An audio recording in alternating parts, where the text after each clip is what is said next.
Cavalmag, l'infosport.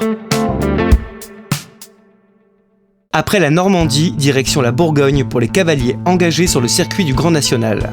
La deuxième étape s'est déroulée du 11 au 14 avril sur le site d'Équivalet à Cluny. L'écurie d'ICK s'est imposée grâce au double de Mathieu Bilot, qui remporte le Grand Prix avec l'excellent Pardoès et s'offre également la troisième place avec Magic Dell. Pauline Guinieri réalise un magnifique parcours malgré un faux départ de la très susceptible Vinca Major. Elle prend une très belle deuxième place pour les écuries hors prestige Aviva. Troisième lors de la première étape du Grand National de dressage au Mans le mois dernier, Pierre Subilo associé à Taliti remportait ce second Grand Prix du Haras de Jardy. Les autres marches du podium revenaient à Claire Gosselin et Caramel de Lauture, suivies de Catherine Henriquet en selle sur Paradis Zauber. Après ces deux premières étapes, c'est l'écurie Equidia Life qui prend la tête du classement provisoire du Grand National.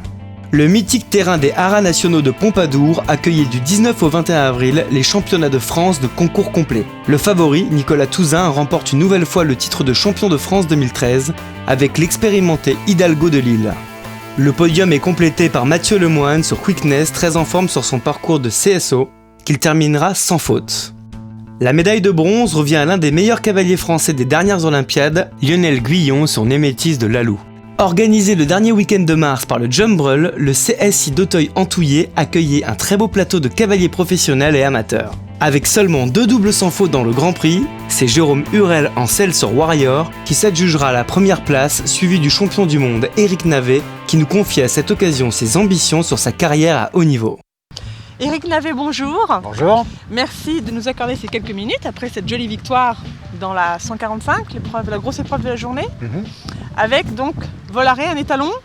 Tout à fait. Que vous montez depuis longtemps Alors c'est un cheval que je monte depuis 2 ans, qui appartient à M. Coram et qui a beaucoup d'expérience maintenant, il a beaucoup de métiers. Et c'est un cheval que j'ai beaucoup de plaisir à monter dans ce type d'épreuve parce qu'il est très compétitif. Il peut être très rapide au barrage, comme on l'a vu. Oui. Et voilà, je me fais plaisir. C'est le cheval que vous montrez dans le Grand Prix dimanche ? Oui, tout à fait. Tout à fait. Mais ce qui est important pour moi, c'est que je me fasse plaisir, mais le cheval aussi. Oui, on sait. Et dans le barrage, j'ai vraiment l'impression qu'on a joué tous les deux ensemble, dans un esprit d'équipe formidable. Et c'est toujours un bonheur de pouvoir disputer un barrage avec un cheval dont on sent qu'il est aussi motivé que le cavalier et qui joue le même jeu.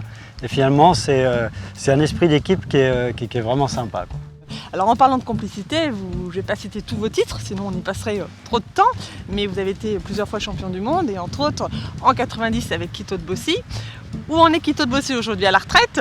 Alors Quito de Bossy, effectivement, c'est le cheval de ma vie. En plus, c'est un cheval qui a été élevé par mon père, sa mère également, sa grand-mère avait été élevée par mon grand-père. Enfin, c'est vraiment une histoire de famille en termes d'élevage. Et puis la consécration, ça a été effectivement les Jeux mondiaux de Stockholm en 90. Desquels on est revenu avec 2 médailles d'or, une en individuel et une par équipe. Quito n'avait que 8 ans et c'était incroyable. Et Quito ensuite a participé à 5 événements majeurs 5 années consécutives, donc 2 championnats du monde, 2 championnats d'Europe, les Jeux Olympiques, et de ces 5 événements, il est revenu avec 6 médailles. Donc il est à la retraite depuis très longtemps maintenant. Et en fait, il a 32 ans et cette année, c'est sa 18e année à la retraite après sa carrière sportive. C'est magnifique. Formidable. Alors la question que je me pose vraiment, parce que moi j'ai été une de vos plus grandes fans et toujours aujourd'hui en tant que cavalier, en tant que préparateur de chevaux, c'est vrai qu'aujourd'hui on est surpris de ne pas vous voir encore au haut de l'affiche avec un piquet de chevaux vraiment qui vous permettent d'arriver là. Comment vous pouvez nous expliquer ça grosso modo ? Pourquoi aujourd'hui c'est compliqué ? J'ai été pendant de nombreuses années à la tête du très haut niveau. J'ai été numéro 1 mondial en plus de mes titres. Et il ne faut pas croire que le très haut niveau c'est quelque chose de confortable. Il faut vraiment s'investir énormément. Et ce n'est pas une vie facile, encore moins une vie de famille. Et c'est vrai que maintenant, je me vois moins courir tous les week-ends sur tous les terrains d'Europe pour essayer de gagner des points tous les week-ends pour arriver dans les meilleurs de la liste mondiale pour pouvoir avoir accès aux plus gros concours, etc. C'est un tout, c'est-à-dire soit on s'investit à fond, mais je pense que j'ai peut-être un peu passé l'âge pour ça, ou alors on le fait pour se faire plaisir, ce que je fais. Je me fais plaisir, j'espère que je fais plaisir à mes chevaux en même temps, et puis voilà, je m'amuse. Donc c'est aujourd'hui presque un choix, quelque part, de ne pas forcément viser à revenir au très haut niveau, ou s'il y avait une opportunité Oui, c'est en même temps un choix et une obligation. Disons que moi je pars du principe qu'avec ce que j'ai fait dans ma carrière, J'ai pas envie d'aller figurer au haut niveau juste pour figurer. Ouais. C'est-à-dire si j'ai la chance de croiser avant la fin de ma carrière un cheval d'exception comme l'a été Quito, un cheval vraiment exceptionnel, à ce moment-là je lui donnerai la chance, oui, de se distinguer au plus haut niveau.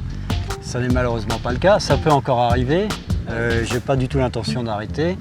Et j'adore ça et je me sens bien et voilà. C'est une question de rencontre. Donc voilà, c'est une question de rencontre, d'opportunité.